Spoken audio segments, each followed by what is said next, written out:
Welcome to Interesting Choices, a show where we examine different media, books, movies, TV shows, games, whatever, that makes interesting choices, and discuss the choices that they make. Hello, I'm one of your hosts, Kate Bowie. And I'm Sky. Hello, Sky. Hey, Kate.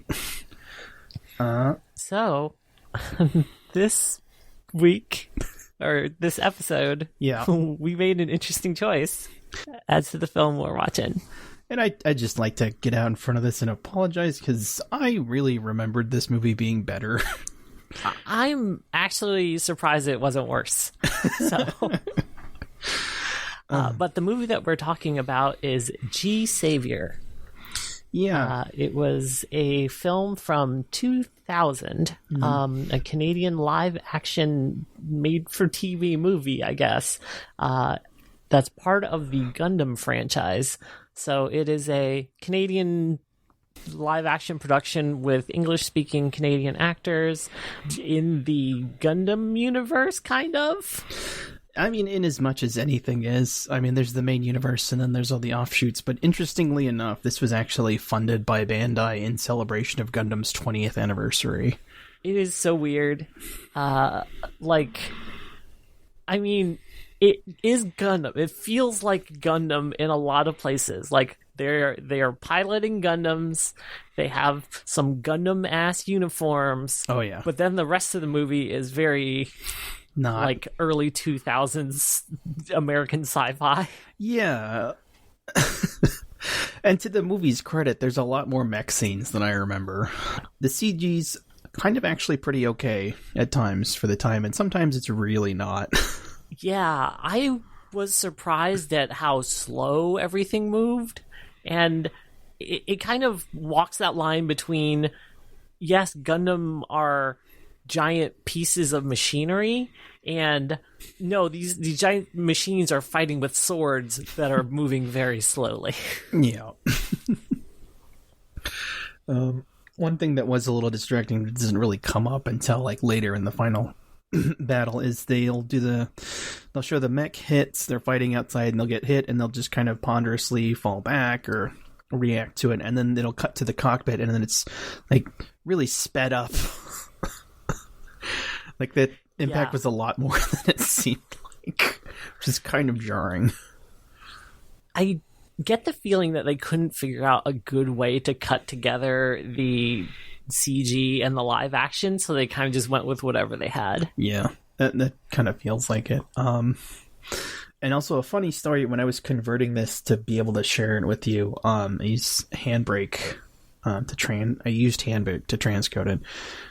It shows a preview of, the picture for the icon, and every selection that it automatically picked was every exasperated face the guy makes throughout the entire movie. There are a lot of exasperated faces in this film. Yeah. I guess we should just launch into it, huh? Yeah. It's the future. We get a nice stock footage narration of how humanity has reached out to the near solar system, and we're all on colonies, and there's one colony named Gaia that's going to change everyone's destiny, kind of in an ominous narratory kind of way.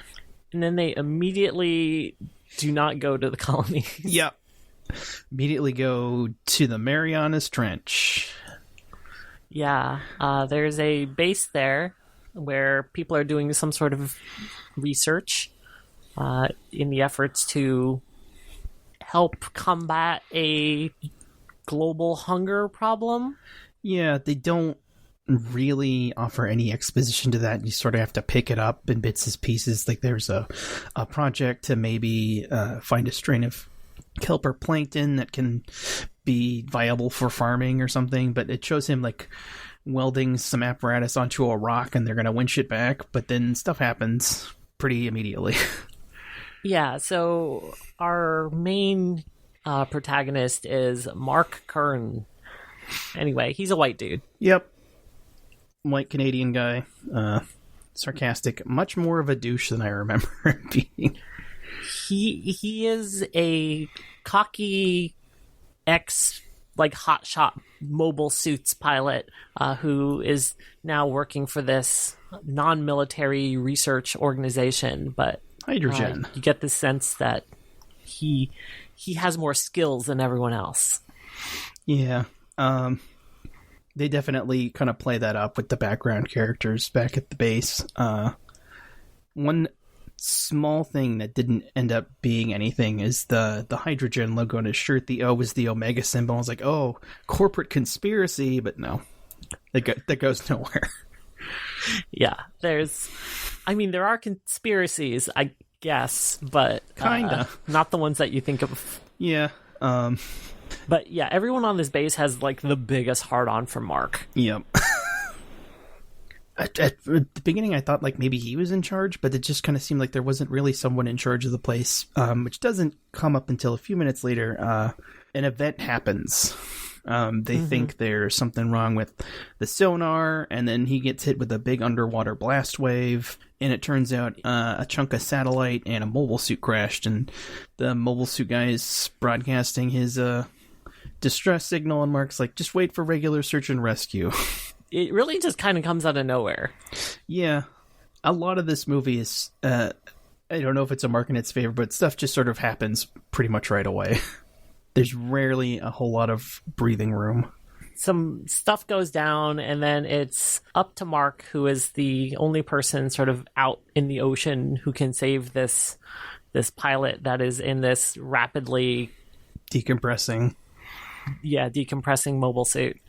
There is a heroic rescue sequence where Mark asks the pilot to keep doing increasingly dangerous things, including explosively ejecting himself from the mobile suit at like crushing depths. Yeah.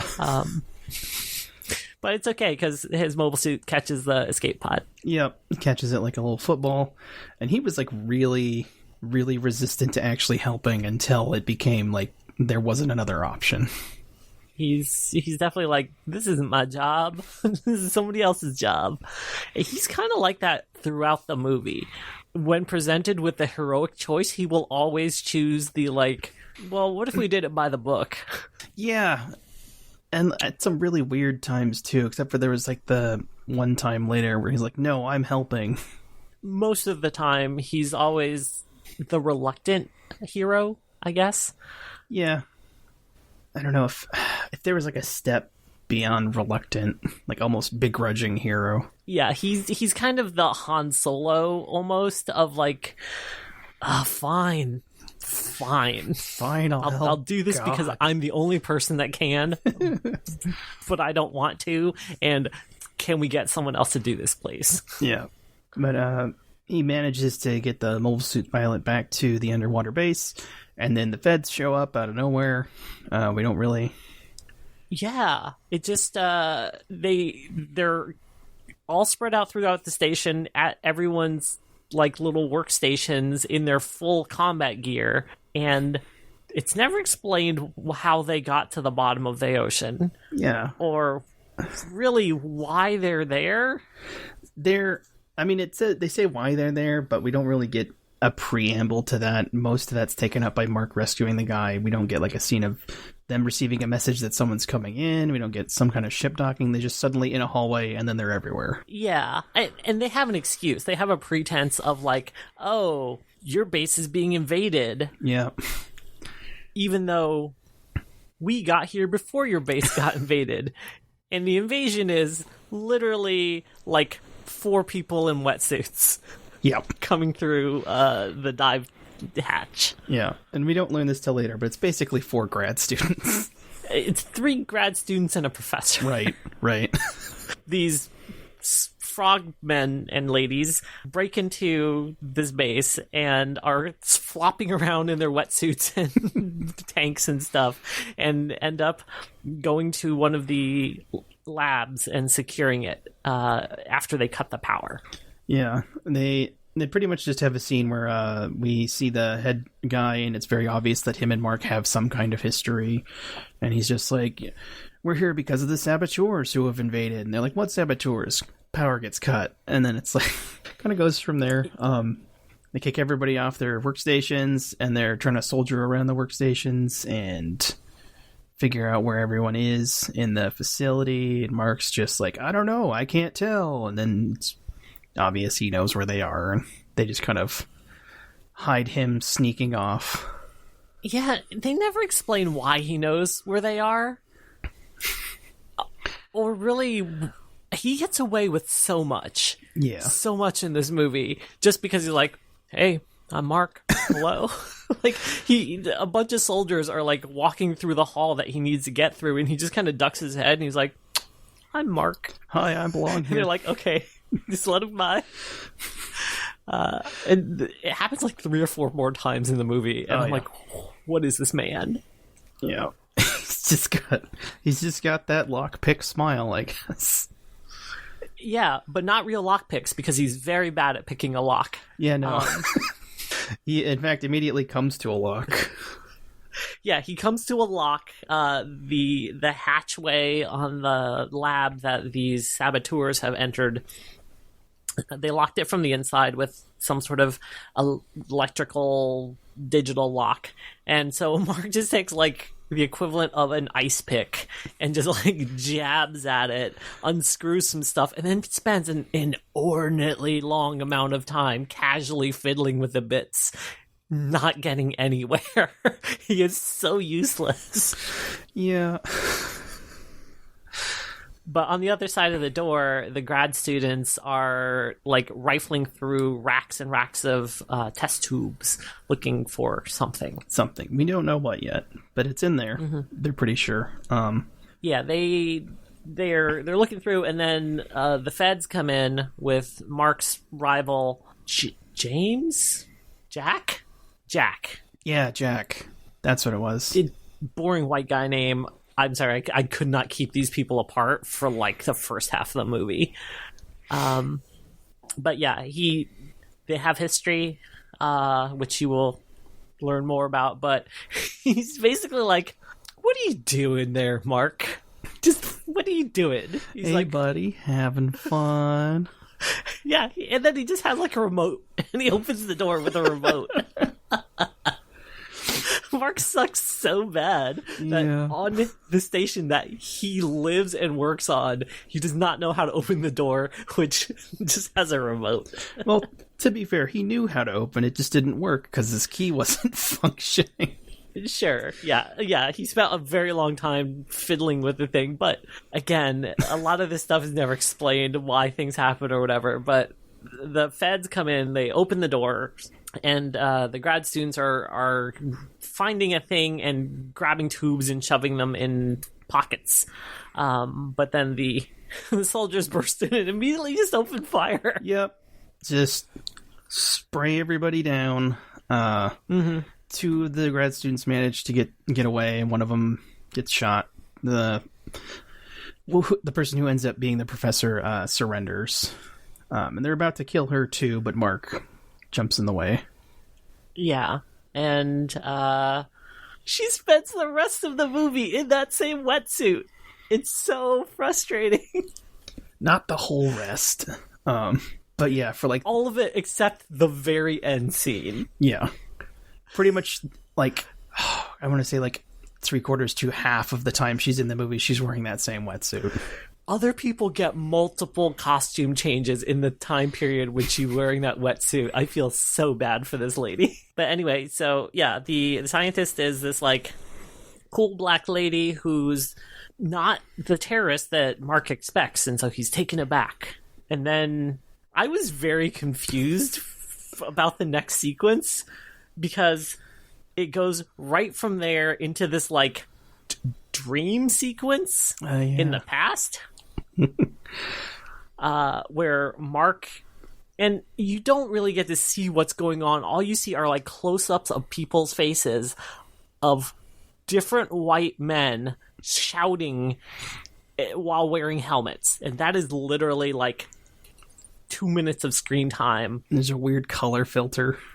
Yeah, and there's explosions and shouting, but like you don't know who they are. You know that the Fed guy, Jack, was a jerk and he caused Mark some trauma in the past, but we learned he's always been a jerk. The jerkiness is not a recent development. Yeah, it's not like a lovers turned rivals thing. It was like, no, they all just hated each other. But then he wakes up in like kind of a cold sweat on a couch wearing a tuxedo. Yeah. Space tuxedo. But yeah, he wakes up in an apartment in a tuxedo, and they're getting ready for the presidential gala. I don't know where this is. Like, I have no idea where this is, because last we saw him, he was at the bottom of the ocean. They mention it once at the very end of the movie, where everything is supposed to be in this part. And if you notice where the space station name was, then you'll know. But otherwise, it is not clear where anything is taking place. But it's San Francisco. Maybe the same San Francisco or new San Francisco. I'm not entirely sure, because they do have a new Manhattan that uses stock footage from the regular Manhattan, but is also a space colony. Literally the next day, Mark wakes up in this tuxedo with his romantic partner, who is a powerful Congress lady or something. Some kind of politician, yeah. And she is, she's excited about the presidential gala, but there's the implication of, like, don't embarrass me. Don't eat boogers at the party again. Don't embarrass me in front of the president. Yeah, we do get the impression that Mark is kind of like an embarrassment to her in a lot of ways. But they turn on the news and they find out that Mark has been hailed a hero for both rescuing the lieutenant guy and then also stopping this terrorist action, which he didn't know was a terrorist action. Yeah, they're spinning it in the news as they were armed terrorists, and he's the big hero now, and he's having his "that's not how it went down" moment while they're getting ready for the ball. That's the first sense that, hey, someone is pulling some strings somewhere to shape this whole narrative and plot to be what they want it to be. And this is also probably like the first real instance we get of like the someone in world mentioning that there's a food shortage. They casually mention it on the news before it cuts to someplace else. But you wouldn't know it from seeing this presidential party. Everyone's very dressed up in their like military best and formal wear for the non-military folks. Everybody's drinking the finest in green champagne. It's the future. It could be like bubbly absinthe. Who knows? I don't know. It's the same liquid in every glass, no matter what it is. So I think they just made up a big batch of colored water.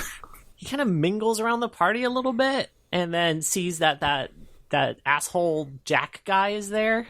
Yeah, Jack's there, and he's trying to tell the president not to be such a wuss and to be more of a man. And the president's snide remark about penis size.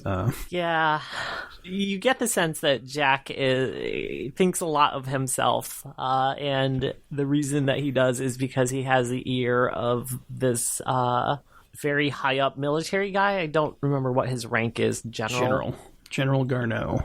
In talking with the general, Mark kind of brings up that, hey, none of the things went down the way that they're being spun, and I should talk to this prisoner because I can get through to her because I saved her. Yeah, well, the general kind of brings it up at first, and Mark is Mark for a moment, and then he kind of relents and says, okay, fine, I'll talk to her. And the general's reasoning is Mark's the one who stepped in front of the gun for her and isn't actually a soldier at the moment. Yeah, that's true. But he ducks out to go do that, and Mimi, his partner, is kind of disappointed in him because she wanted him to stay and listen to the president's speech, which I guess is the only reason there's a gala. Yeah, it's weird that they would have a party just to have a press conference, but whatever. I don't know. Maybe it's like this world's version of the State of the Union. Oh, before I forget, The government, the world government in this, they mention it at the beginning, but they don't really spell it out except on the back of the DVD case. It's the something like the Congress of Settlement Nations or something like that, which they acronymize as consent. It's very strange, but consent's pretty big, right? It's like EarthGov and then a bunch of some of the colonies and I think the moon. Yeah, I don't remember them specifically mentioning the moon. At the very least, most of the colonies except for Gaia, it seems to be a point of contention. It keeps coming up. They're holding out, joining. They want to keep their independence. The professor lady appears to have been from Gaia. But yeah, Mark takes a leisurely stroll onto the prison complex. Which is within short walking distance of this, wherever this presidential thing is being held. Yeah. Because he's still in his tuxedo. The way they cut this and the apartment scene and the party scene together, it all feels like it's in the same building. If you told me that all of this took place on a small, like, ship, I'd be like, okay. It feels like the Enterprise, almost. Yeah. Right? The way that once you walk out into the hallway, you can be literally anywhere within walking distance. Yeah, and there's no sense of traveling anywhere, really. He walks up to the one guy on guard at the desk, and he just charms his way right into the place. Not even very well, right? He's just like, let me in. And the guard's like, I can't do that. And he's like, okay, I guess I'll go. And the guard's like, well, you could go. Not only can you go, I'm going to upgrade your clearance so you can get anywhere in the building. He gets away with so much stuff in this movie. Yeah. Just because he's Mark. He's just like, hey, you know me, I'm Mark. It's me, Mark. He says that. It's like, he's like, you've seen me on the news. Clearly you know who I am. I'm a hero. Let me into the prison. Yeah, so he gets in there, and then he starts talking with the prisoner, who is down to her wetsuit now, and she's got, like, these future handcuffs on, and she has them on for a very long time in this movie. I feel so bad for her. Yeah. Just, like, a good maybe half an hour of the runtime. Yeah. It's just kind of weird, thinking back on it, because the interrogation room, they both had office chairs instead of, I don't know, like the kind that are bolted to the floor. I mean, the security wasn't very good. That's true. This was like... This prison's on the honor system. This is the, like, low-security, white-collar crime prison. But they have a conversation, and she's like, I'm not a terrorist, I'm a scientist. And I was working with a guy on the research station, and he was developing something, but then he disappeared, and I wanted to go in and find his research in order to, like, help complete my own research, because we were working together.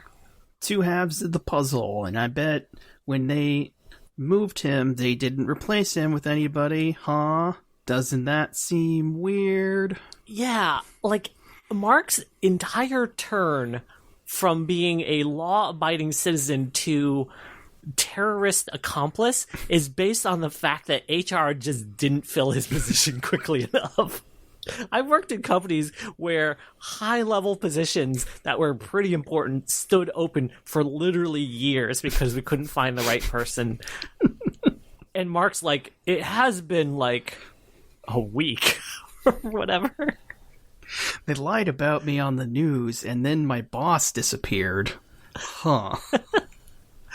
But that's enough. And she's like, I have this sample, but you need to take me to... they gotta go. Take me... Yeah. Well, they go to the first they go to the room where the sample's being taken, and then they go to the lab. They're not in the same place. Yeah, it's weird. And I'm not sure where they went either, because they're not on the research station. No, it's just like I guess the test tubes, because it's a big room, like a library of test tubes, is a part of the prison for some reason, and then there's just a lab right next to it also at the prison. This is the prison lab. I guess I really don't understand what this facility is, to be perfectly honest. Yeah, I mean, given the track record so far, it wouldn't surprise me if like they just left and went to another building and didn't tell us. Well, anyway, they go to the lab, and then they find the right chemical, and then instead of doing research, like analyzing it or looking at it under a microscope or something, or right, but what they do is they just take 2 vials and then pour them together, like a 2-part epoxy. They take the what was it? There was a catalyst, and then I want to say plankton was the second thing. There's the one they found in the undersea thing. Regardless, these 2 vials of chemicals, they pour them together, and then the sun happens. Yeah, and I remember watching this for the first time and being like, oh, you could use that for so many things, and then looking at it now, and it's like, why didn't they just put lights? Because the whole idea is it's supposed to be able to provide light for underwater agriculture. But they've already got facilities down there. It is completely bazonkers why this has any bearing on anything. If they mentioned that getting the right lighting underwater was like super expensive because of the murkiness of the water, but like they found a thing that would shine, fine. They didn't even bother justifying it. They're like, shiny tube, good. Shiny tube make thing good. There's like half a sentence they get out, and then they never touch on it again. They never elaborate why this is good. They're just like, take our word for it. This is the magic bullet. But it's that this, because there's bioluminescence. They have a brief, do you know what bioluminescence is, scene. And apparently this new reaction is bioluminescence that also produces heat, but not enough to like burn your hand while you're holding a test tube. So it's just mildly warm light. I don't understand how this solves hunger in the slightest. Like, maybe if the world was freezing and you didn't have enough light because there was too much pollution, okay, cool. Like, in Snowpiercer world, if you had this stuff that you could use to, like, make giant grow beds, fine, awesome. But, like, there is no point at which they ever justify the lengths that they go to for this miracle cure, other than, oh my god, it's gonna fix world hunger. That's basically it. Gosh, and then Jack gets tipped off by the general that Mark's at the prison, and then Jack shows up at the prison, and things just kind of go bad. Yeah, he shows up to the prison, and the guard's like, the prisoner's not here, because I let him go. Just like you ordered. Yeah. And there's a bit of a thing here where he's like, oh no, they escaped. But then they, like, immediately run into these 2 in the hallway. Pretty much immediately. And I don't know. But they mixed up a couple of vials of this stuff, apparently, and they took one, and as they encountered them in the hallway, Mark's like, no, I have some new evidence for you, and he starts reaching into his coat, and the Fed guy is like, he's reaching for a weapon, open fire. Yeah, I think it was actually Jack who was right there. He's like, he's going for his gun. Mm-hmm. And they shoot around him. And then Professor Lady grabs the second set of stuff and hucks it on the ground. We get a makeshift flash bomb, but now there's only one test tube. And they book it on to what turns out to be the autopsy room. Yeah, which is weird, because this is still on Earth? Mm-hmm. Ostensibly. I guess Mark knows his way around this place in some sort of fashion, because they're trapped in this glass fishbowl of an autopsy room, right? The walls are glassed. You can see who's coming down the hallway. And And then there are some body bags on the tables. And then on the wall, you see this, like, there's kind of a chute with a biohazard flap on it. Mark just goes for it. And they're this is where I belong, he says while he jumps in. Yeah. Well, they're trapped, and he grabs the scientist, and he's like, "Trust me," and he just hooks her down there head first. And there's a very prolonged scene where, like, the soldiers are, like, slowly examining everybody. Maybe they hid in the body bags, not the chute. That's right there. Yeah. That's probably still moving. Yeah. And you know, cut to Star Wars compactor sequence type thing where they fall into a big pile of biohazard bags. Yeah, just a staggering amount of medical waste. They're just wallowing in it and not commenting on any of it. They're kind of just like making fun jokes. Yep, just having a good time. It's like, we needed to get out of there, and just wading through kidneys. Yeah, it's God knows wild. What. I mean, the implication is that all of that stuff came from autopsies, right? Yeah. So it's like all of the really gross organs. Yeah. But there was tons of it. Lots. So what the heck have they been doing in this place? Yeah. Because, like, it didn't seem to be rotting either, so this was, like, between trash pickups. And there were only, like, maybe 4 bodies in body bags up there. Mm-hmm. It was a small room. But they produced an entire, like, living room filled of medical waste. Yeah, like just 2 Volkswagens worth, at least. Yeah, just these gross, wet, pink and red bags. And the Foley guy was really good with that sound, just making all of the goop noises while they're nonchalantly chatting it up. Yep. Just nonplussedly climbing out of the goop waste bin. Mm-hmm. But then they escape. Yeah, they make it to Sturgis Spaceport. Which is the only clue we've gotten so far as to where anything is located. And then they go to make a phone call. Yeah.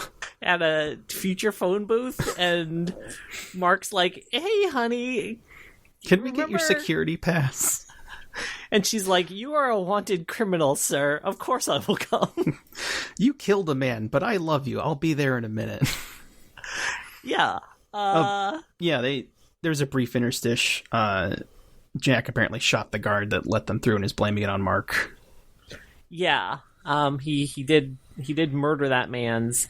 And there is the discussion that he has with the general, between Jack and the general, kind of makes it seem like Jack's hiding things from the general, and you're like, maybe the general's okay. I don't know. Like, maybe if Mark just explained things to the general. But then, no. Nope. Throughout the rest of the film, the general is just giving Jack increasingly more fascist orders. Yeah. Yeah, and the dress uniforms looked pretty Gundam-y at the gala. And then immediately after that, everyone gets a little bit more Nazi-ist in their uniforms. Yeah. We'll talk about the rebel uniforms later, because boy, those are a choice. Yeah. But yeah, so after this phone call, they go off to meet the scientist allies. The interns. Yeah, here's where you learn that, yes, these are just interns who are doing this for credit, I guess. I think Mark recognizes how utterly stupid this plan was and calls them out on it, but they're like, we had some help from someone who gave us all this information. Yeah. He's like, well, where did you get the plans for the facility? And they're like, black market. And he's like, oh, black market, huh? It's just like a really weird conversation. Yeah. But then Mark's fiance shows up, and she's like, "Hey, Mark." Hi, honey. I found these secret documents that prove everything. Yeah. Here you go. And then they're heading off towards... Well, they're about to go, and one of the interns, Kobe, says, she's like, "Hey guys, check this out," and then she just runs off screen, and then mobile suits almost land on her. And they're searching for 4 people with mobile suits. They're using mobile suits to search for 4 people on the ground. They all run. They go escape towards the shuttle. Yeah, they run, and they see like a far more mobile suits in a hangar than there should be, kind of hinting at a sort of military buildup that's happening behind the scenes. And they have just one of the most Scooby-Doo-esque moments while they're running away, where they're literally in a brightly lit warehouse, talking loudly. They disappear around the corner, and not 1 second later, a golf cart full of soldiers drives right by. Like, there's no way they weren't in view. Yeah, it's... Honestly, I feel like the consent military deserves whatever they get because they are so inept. Yeah.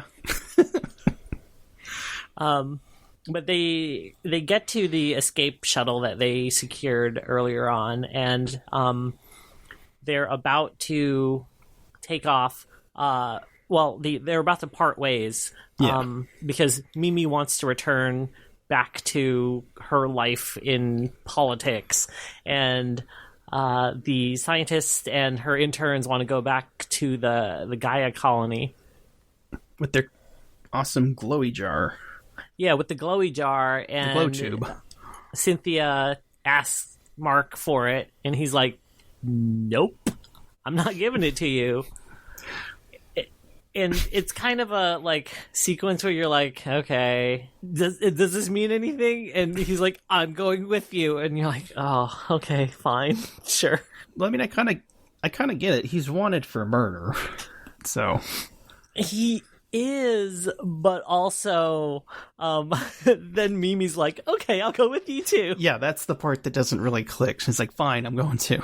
I guess this is a world that is so trusting that as soon as you get suspicions about anything, you are willing to flip sides immediately.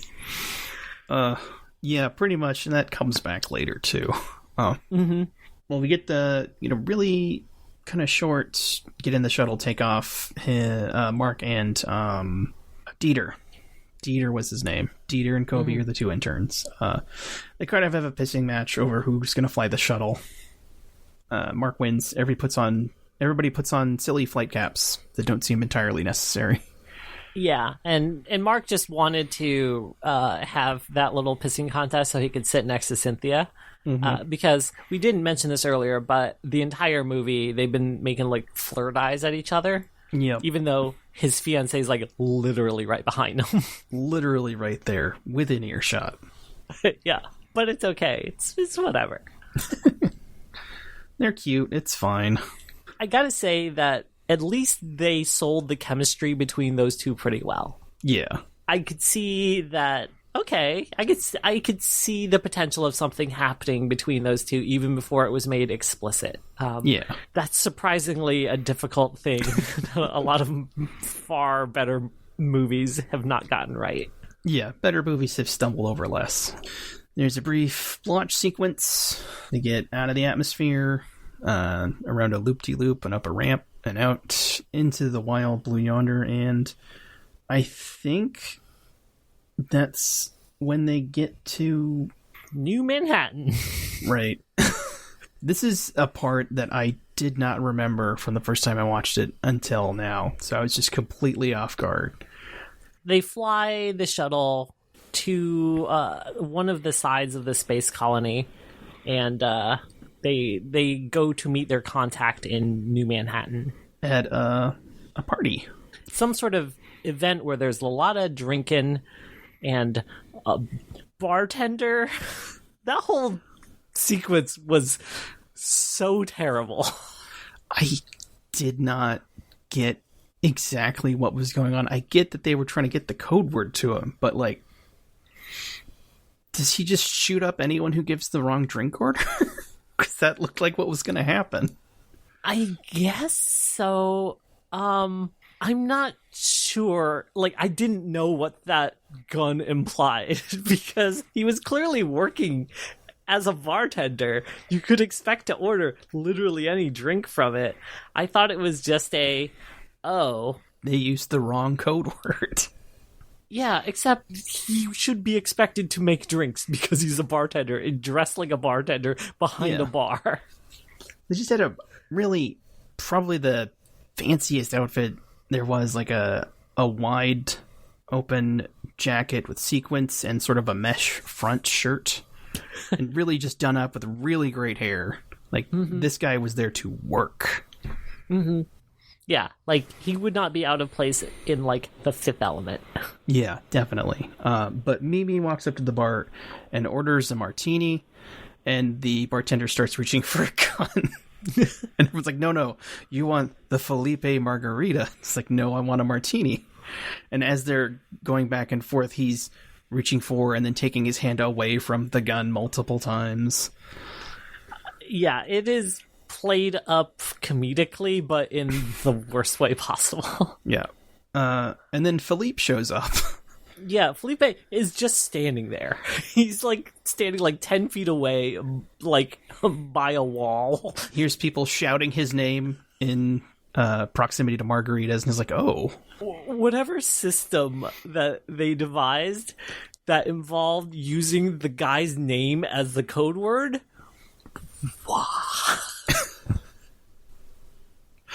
I mean, I don't know. I'd almost get it if it was like his name was actually a part of a real drink. Yeah. But it wasn't. They're just like like it would be equivalent of me going up to a bar and being like, hello, I would like some Sky vodka, please. Sky vodka. At least that's a real word and a real drink. A real brand, yeah. A real brand. But there's no Kate margarita. I mean, maybe. I don't know. Yeah, he pretty much walks up and he's like, no, it's cool. They're with me. They can order whatever they want. Mimi has her little snide, thanks, I've been trying moment. And Margaret recognizes this dude. Oh, yeah. Whatever relationship he has with Jack is the complete opposite with this guy. They're old friends. Mm-hmm. And, they serve together or something.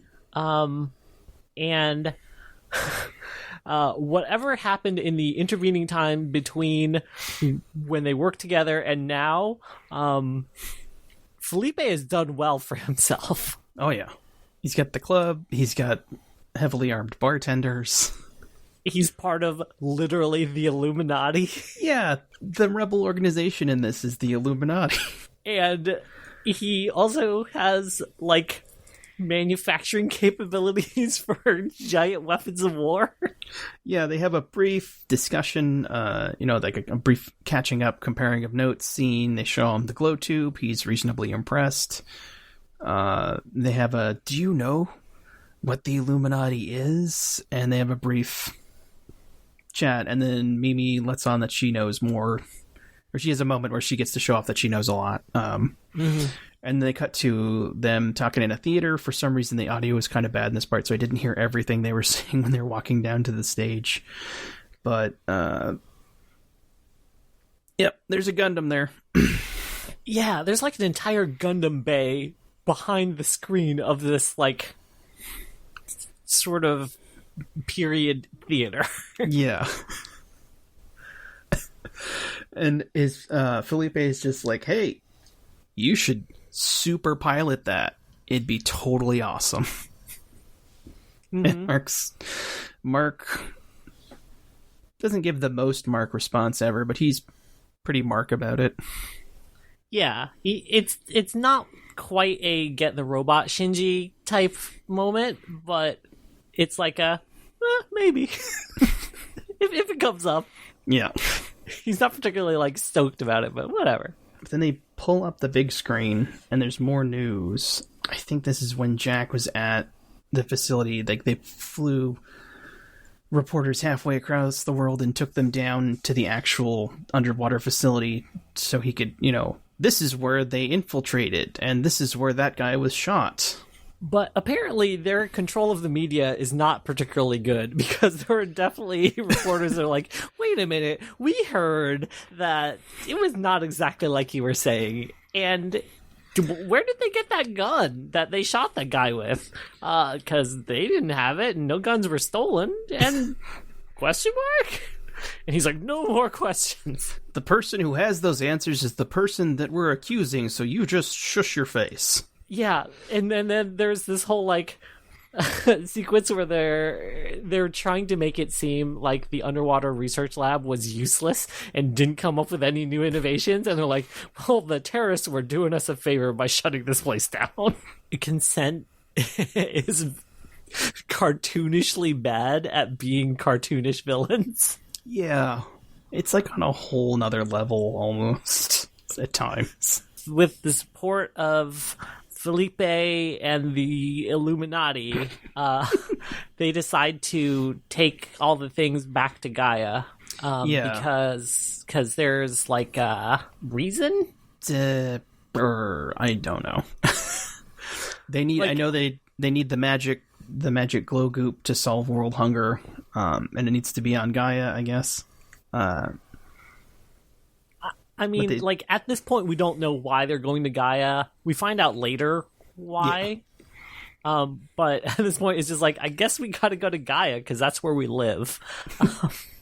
There's a lot of that in the movie where they need to do something, and you don't find out until later why.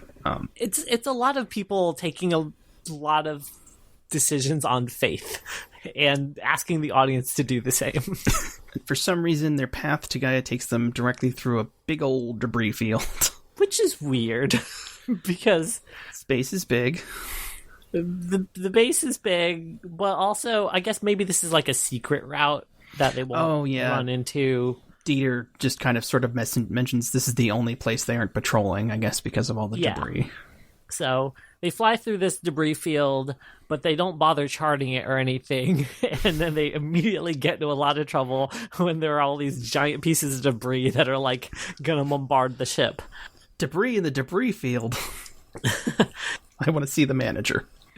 So Dieter says, well, I'm going to get in the G-Saviour, which is the name of this giant Gundam.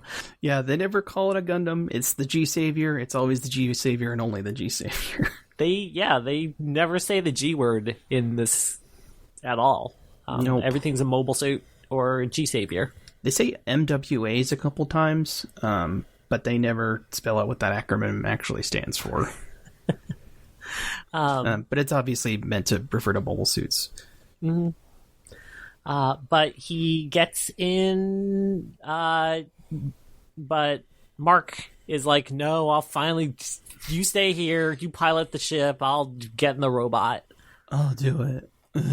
And then he changes into the wildest flight suit I've ever seen.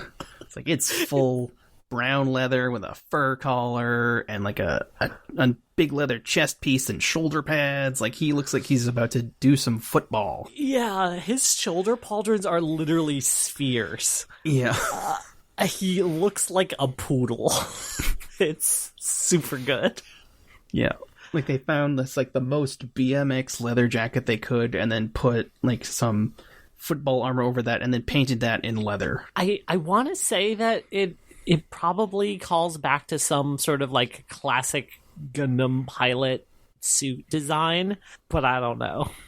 I can't think of anything off the top of my head, which reminds me, we got a brief look at the consent suits earlier, which are even bigger and even more shoulder paddier, but they seem to be made out of carbon fiber or something. Yeah, they're a little bit more tactical looking, where this is the equivalent of the leather flight cap. Yeah, kind of more down home. If there was a steampunk spacesuit that was, or maybe an Old West spacesuit, I guess. Mm-hmm. Animals died to make this thing. Yeah, they have enough animals to make the spacesuits, but not enough to eat. Jeez. Well, that's why they had to use them all up for the spacesuits. So Mark shoots some rocks. He shoots some rocks, and it doesn't super seem to do a whole lot. Just explosions randomly happen, but like small explosions on very big pieces of debris.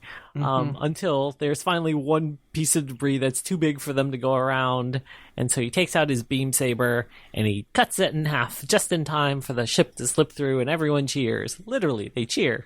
There's a lot of cheering in this. Like anytime something good happens, when the guy gets rescued, Just a lot of cheering. Yeah. Really supportive.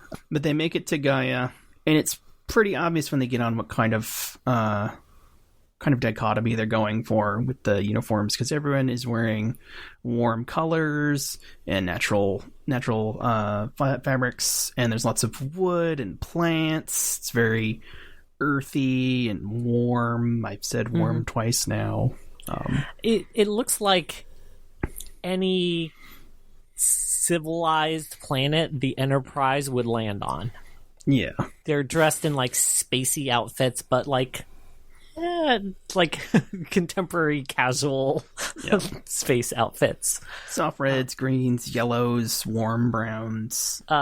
Immediately after getting off the shuttle, Mark's fiance Mimi's like, I need a shower. Point me to a shower and then take me shopping. Because she wants to dress more like a Gaian. Yeah. Which is kind of funny, because the person I think who would most want a shower would be Professor Cynthia, because she's been in a wetsuit for like 2 days now. I know. It's like wetsuits are gross against your body after if they get wet at all. And she's been exerting herself, so that's gotta be like a ripe wetsuit. Yeah, but she's like, oh, sure, of course. Kobe, go take her shopping so she can get new clothes, but I will not get new clothes because I need to go talk to the president. President Dad. Yeah, you don't learn he's her father until like she about starts halfway yelling through the at him. shouting latch. Yeah. Which, again, like, nobody ever says, you're seeing the president. Shouldn't you change out of that very gross wetsuit that has probably a lot of fluids, yours and other people's, all over it? Oh, God, yeah, I forgot about the biohazard bin. Oh, God. Oh. Yeah. Because, like, our bro gets to change into, like, a new outfit. Everyone gets to change, except her. Yeah. God, that just reminded me. My grandma had a freezer in her garage. It was separate from the house garage, and the motor died for about 3 days before people realized it, and I had to clean it out. Yikes! So I can imagine what that dumpster probably smelled like. Yeah. Just like gross rotting meat. Like, yeah, everyone would have noticed as soon as she got off that shuttle. And yeah, he's understandably upset because Mark's a wanted criminal. She apparently left without telling anybody, or did tell people and they told her not to, and she left anyways, like you do. They learn that the consent fleet is on its way to Gaia, and they want to capture the terrorist and her accomplice and get the sample back. Yep. Understandably, the president is put in a very bad position, right? Yeah. It's like, you've basically led us into a war with our biggest enemy who has more guns than us. Yep. But then they kind of fuck off a little bit and then they go to the garden. The flirtation dome. It's just a big old botanical garden. Yeah. Yeah, a botanical garden thing where Cynthia has been doing her research, I guess. There's a sort of a conversation. Apparently she started with just like a rose bush, and this entire thing came from that. Mm-hmm. She makes a joke about just being a frustrated gardener, and Mike. Could be a Mike, honestly. Yeah. Mark, he, is like, no, this is amazing. You're amazing. Creating life is amazing. And then they get real flirty, and then they have a kiss. Yeah. And, it's nice, I guess. But, I remembered all of this playing out a little differently from the first time. So I was like, huh. Well, yeah, it just kind of happens, and then you kind of see the kiss from this like POV shot through these bushes. And then they're like, "Oh, I shouldn't have done that. Sorry, that was my bad. Why did I do that?" And then they went back for a second one, and then you see another POV shot, and then the camera kind of pans around, and Mimi's standing there. Yep, she saw everything. Mm-hmm. And she's understandably upset. She sort of just walks off in a huff at this particular moment. Mm-hmm. But you can tell she's upset. Yeah. It kind of cuts back to the general and Jack, and they're kind of plotting to pretty much invade Gaia. Yeah. The general's like, get that sample back no matter what. And Jack's like, even if no matter what means starting a war. And the general's like, I said no matter what, now get out of here. But then they go on the same shuttle. Yep. Finally, Cynthia, post-kiss, gets changed. And she finally has new clothes. She does. And she and Mark and her dad are in the colony control room, I guess. The CIC or something. It's one thing you gotta say about this is like the sets they did have to make for it are really elaborate. Like they really kind of went all out for the stuff they had to build. Yeah, I was actually pretty impressed. They had the requisite amount of like plexiglass with neon lines, concentric and circles screens. And lines. Yeah. We get sort of a clandestine shot of somebody tapping on some keyboards and something being activated on a computer screen, and then it turns out the colony's anti-debris weapon systems have been activated and are locked onto the Consent battleship. Treating it like... Yeah, just one of their destroyers, not their main flagship. It opens fire, and they're like, "Oh no, we've just attacked the largest military. Oh, we're boned." And then it cuts back to a sneaky shot of Mimi, kind of like in profile, being like, "Hoo, hoo, hoo, hoo, hoo, I am the hacker. I did this." And you'd think that secret would kind of be a bigger thing, but it really isn't. Yeah. Everyone's preparing to evacuate. Mark runs back to try to get her onto an escape shuttle, and she's basically like lays out exactly like we don't get a lot of time between her betraying people and us finding out that us and them finding out she was the one who betrayed them. She's like, go get that sample because I sold out this colony in order to get back into the good graces of the general, and we made a deal, and he'll give us our lives back if we just get the sample. So just tell me you're sorry, and everything will be okay. And understandably, Mark is pretty upset, so he locks her in this room and smashes the keypad. God, her getting out of that was probably my favorite part. Yeah. She's more capable than you would believe at the beginning of this. But also, he pretty much left her to die. Yeah. Unless he was really super confident that the colony was going to get saved. She's in a locked room on something that's ostensibly about to get blown up. Yeah. Yeah.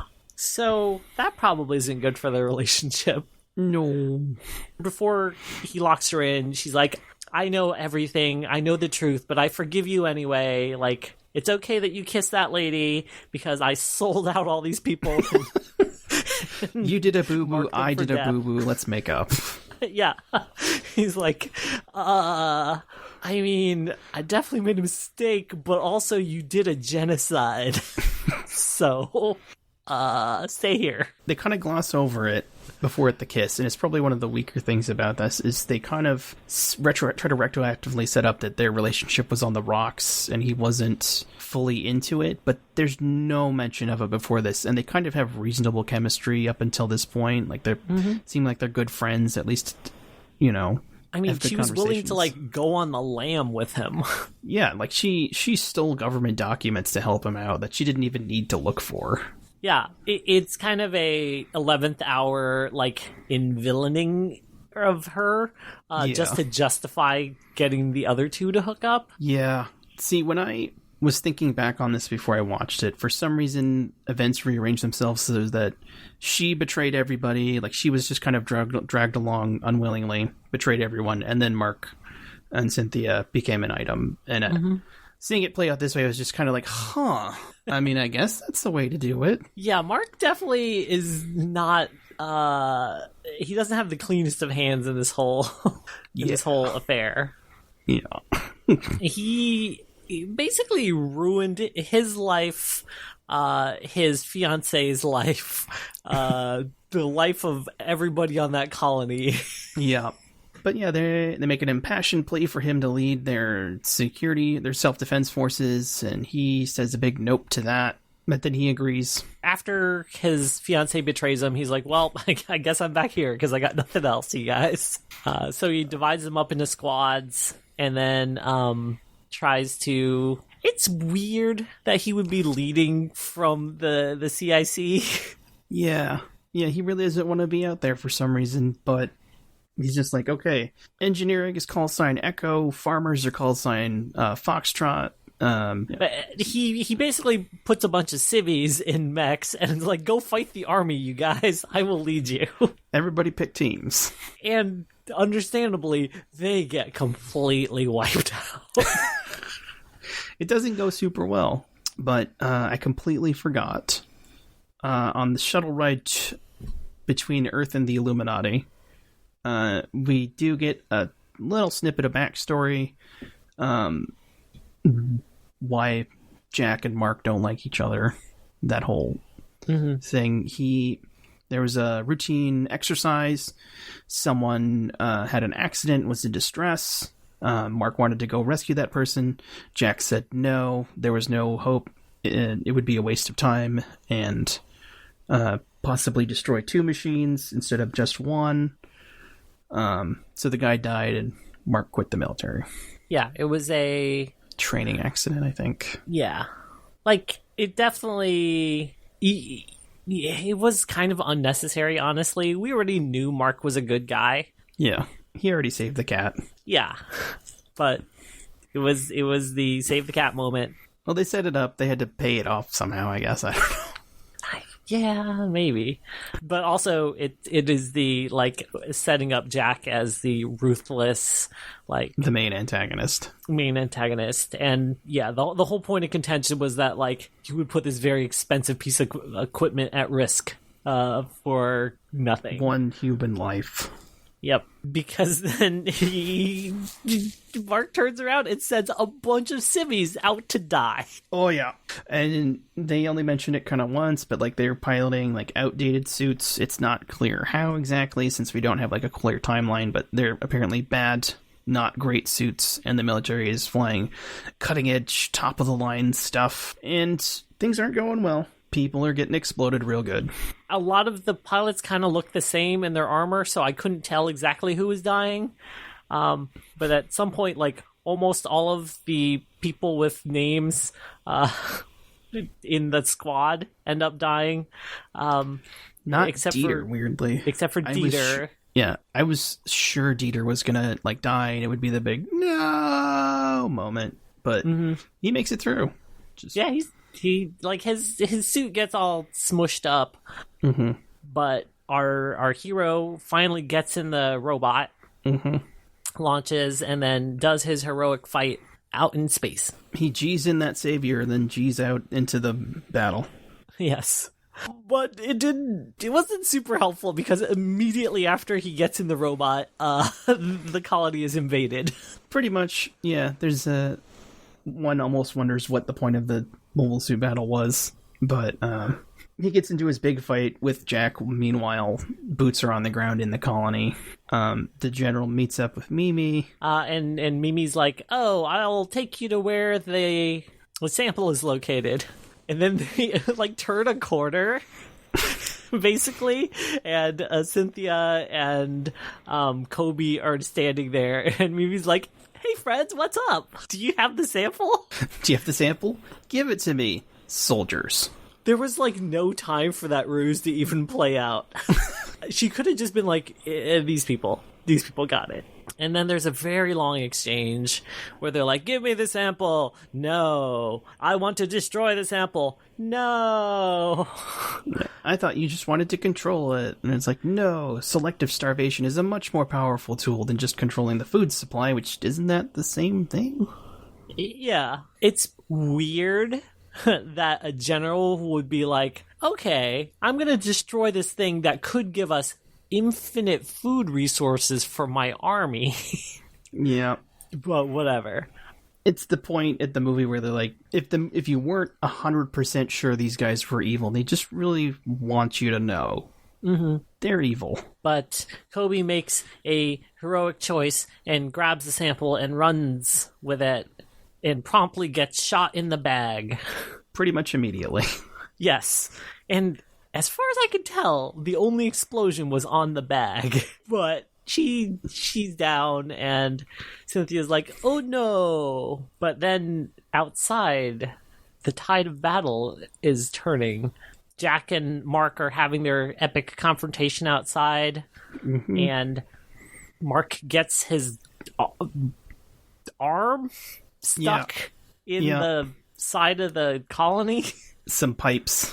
And there's a very long period where Jack's monologuing at him while he's trying to like get his arm free. Mm-hmm. But he does it by blowing off his armor. Yep. Which was kind of neat. Yeah, it was pretty cool. He does the hero swing and takes Jack out, has him at his mercy. Jack's mobile suit is lying down on the colony in zero gravity, but Jack's like, come on, finish me, and Mark's like, no. They have that exchange. He's like, it doesn't matter if you kill me because, like, your side has lost. And all of these army suits come up and they're like, yo, what's up? We're still here. Yeah, there were... One thing to this movie's credit, there's a lot of okay-ish one-lines. Yeah. One-liners. I forget, there was one earlier the general said, I do not remember it. It was probably one of my more favorite ones. Oh, and we glossed over when Mimi escaped the room. Oh, you're right. Yeah, she just busts out through the ceiling. Yeah, it's just that, like, drop ceiling that you see in, like, offices. She just punched up through the panel, crawled through the, like, crawl space, and then fell out into the hallway. Well, it's great because you don't see that part. It just cuts to the interior of the colony. You think it's just an establishing shot of the chaos, and then Mimi just crashes through the ceiling down into the crowd of people, gets up, dusts herself off, and walks away. She runs off, pushing down a child. Oh yeah, God, she just smacks that kid.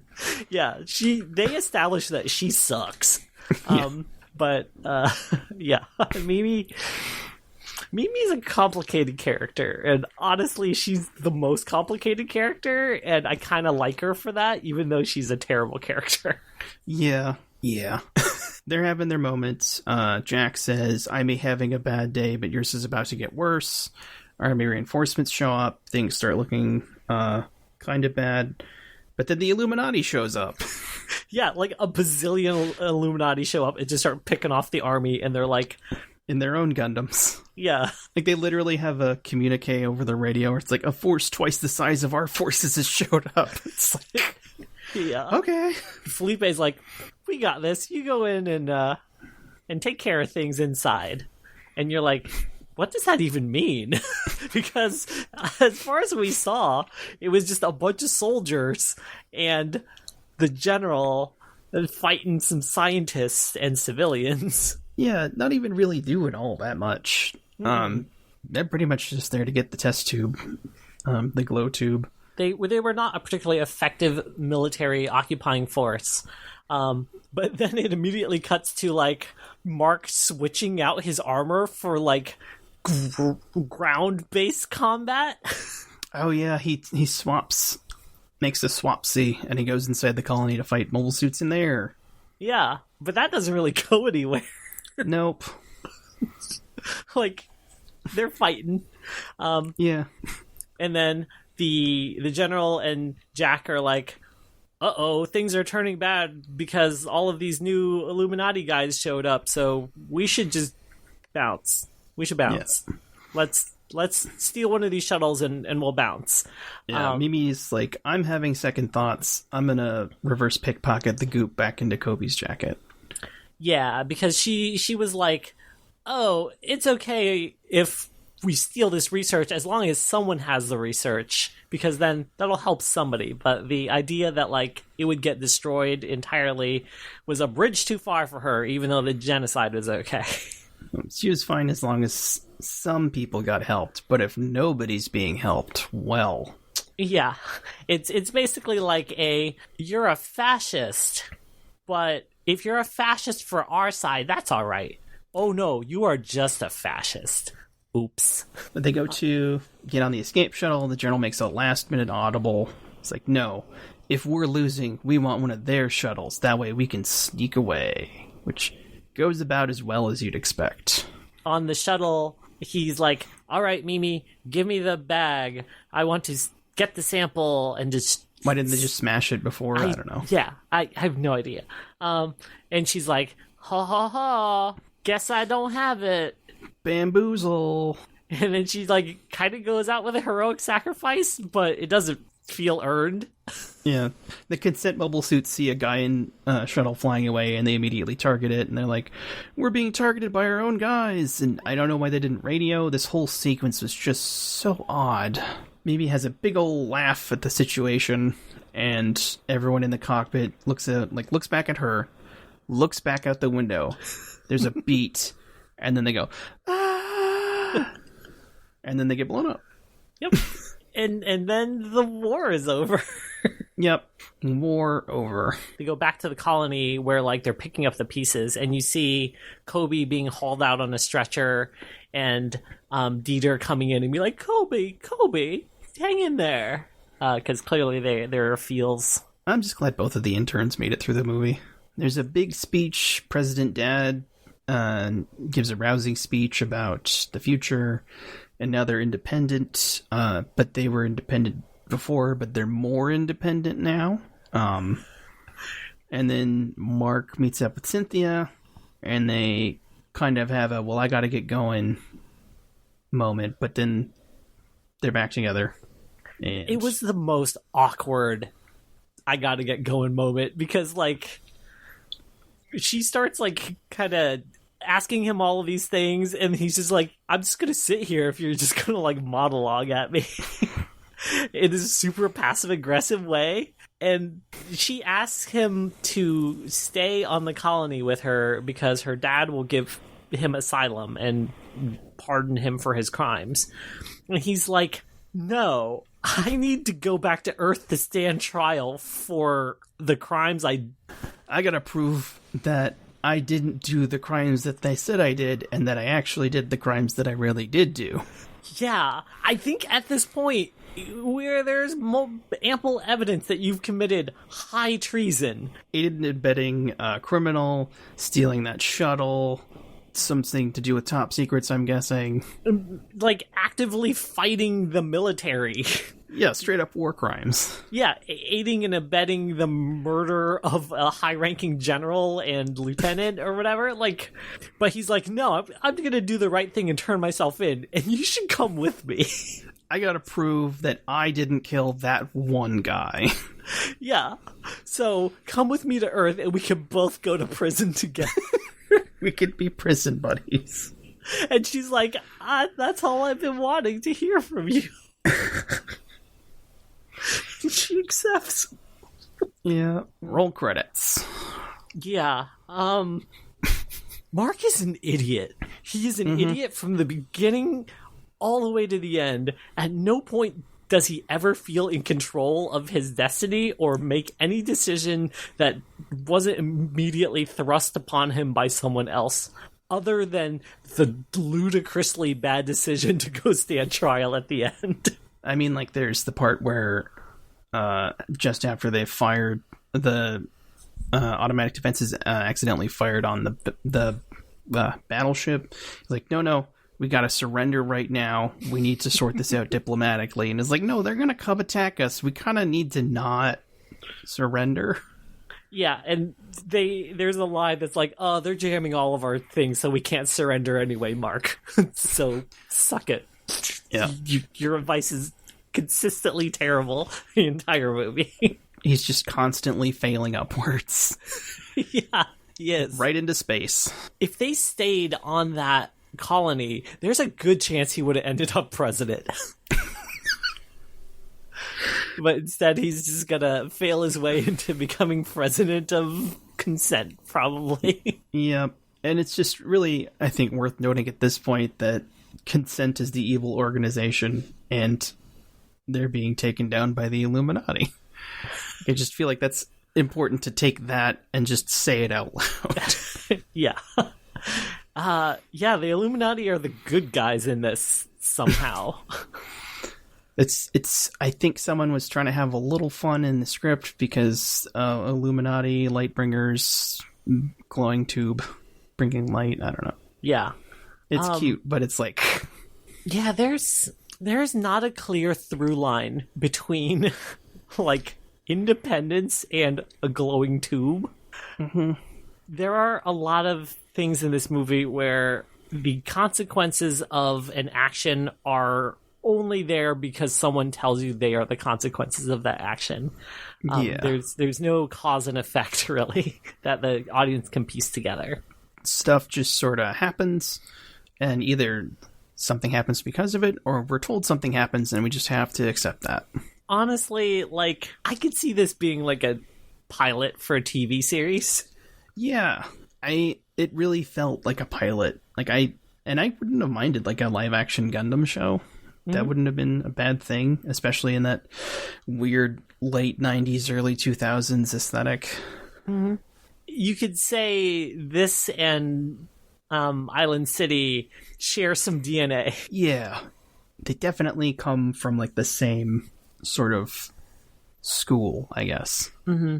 Maybe it was just because, or at the gala, maybe it was just because everyone was in formal dress, but it really kind of reminded me of Firefly and the core worlds and how everyone dressed on them. And I thought maybe the costume designer might have worked on that. And it turns out, no, it's just a coincidence. You kind of see the modern interpretation of it in, like, The Expanse. Yeah. But it is a sci-fi-ass sci-fi show. Like, it would not be out of place in a multi-hour block between Babylon 5 and some iteration of Trek. Yeah, definitely. But yeah, that's G-Saviour. Mm-hmm. I can't say I entirely recommend it. If you love Gundam, if you absolutely need to own and see everything Gundam, by all means, try and seek it out. Mm-hmm. I found it on DVD for not super expensive. I think it was about $12, but I can't find it streaming anywhere. I thought I saw it on YouTube once, but the only version on YouTube is one with Spanish audio and Japanese subtitles. Yeah. I think it was. Or I think it was the other way around. I think it was Japanese audio and Spanish subtitles. Yeah, that might have been it. Because one of the options on the DVD, there's only two options. Neither of them are subtitles. You can either have English audio or Japanese audio. Yeah, because I was going to watch that version with Japanese audio, and then I was like, I'll just wait till you provide me a copy of it. Yeah. But it was fun. It's not what I would call particularly like groundbreaking or life-changing or a must-see, but if you like Gundam, this is a interesting sort of experiment in that space. It's definitely neat to see it as a live-action show. About, I think, the only time I've ever really seen that. I really think it would be like a good party movie, like something to just have on in the background at a party. Yeah, there are enough like interesting visuals, although I do wish they did a little bit more with the G-Saviour, because I don't know why it was called the G-Saviour. It didn't look that much cooler than literally any of the other things there. It didn't do anything that much cooler. Like, it didn't have energy wings or like a giant crab claw or like literally any of the other wacky accessories that your run-of-the-mill special Gundams do. Yeah. It was just like a white mobile suit. Yeah, and the one thing that almost kind of set it apart, it had like an energy shield on the left arm, but Jack's mobile suit also had one, but his was in like the shape of a V, so it was a little cooler. Mm-hmm. But yeah, they don't really elaborate on where it came from. They're just sort of like, this... I think it might have been the same scientist that got disappeared from the underwater research facility. Made the plans and gave them to the Illuminati, and then they built it. Yeah, and it's clearly more powerful, but it's not done in a visual way. Yeah. Granted, everything is kind of washed out because of the transfer, but if it were a little bit more brightly colored, if it had a little bit more flashy special effects around it, if it didn't move as clunkily as it did, because like all of the old school farming mobile suits and engineer mobile suits were just like garbage machines. Like they moved very slowly.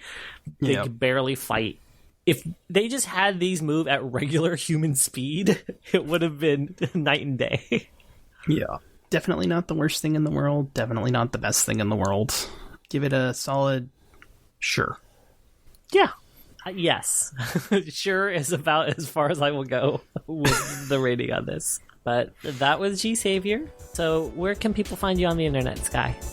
They can find me on Twitter at shard_corso, SHARD_CORSO. Where can they find you, Kate? And you can find me on Twitter at Army of Meat. And we look forward to seeing some more interesting choices next time. So thanks for joining me, Sky. Feel free to drop a suggestion at the Twitter at InterestingShow4. Don't ask me. Twitter gave it to me. Thanks for watching some interesting choices with me, Sky. Thank you. And we'll see y'all again whenever the next episode is out. Yep. Bye.